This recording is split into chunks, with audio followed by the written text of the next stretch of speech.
ደክመውና ቆስለው የአጼ ተራራ ጫፍ ላይ ደረሱ።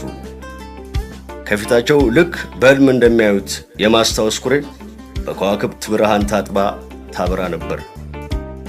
ሊያ ቀድማ ከኩሬው ውሃ በእጇ ቀርታ ጠጣች። በቅጽበት የዓይኖቿ ባዶነት በሺህ ዘመን ትውስታ ተሞላ።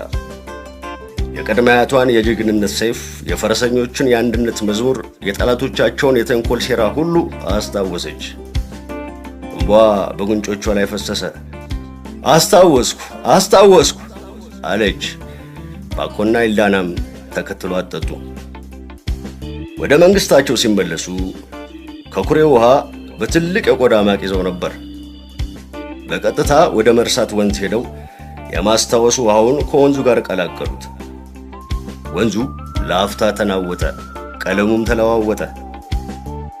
ወንዙ የጠጣው ህዝብ ሁሉ በድንገት ቆመ። በፊታቸው ላይ የነበረው ግራ መጋባት ቀስ በቀስ ወደ ማስታወስ ተለወጠ።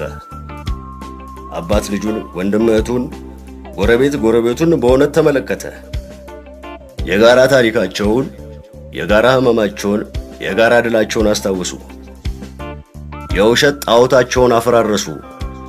የፈረሱ ሐውልቶቻቸውን እንደገና ሊገነቡ ቃል ገቡ።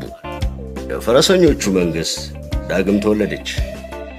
በዚህ ጊዜ ግን መሰረቷ ባሸዋ ላይ ሳይሆን በማይናወጥ የማስታወስ አለት ላይ ነበር።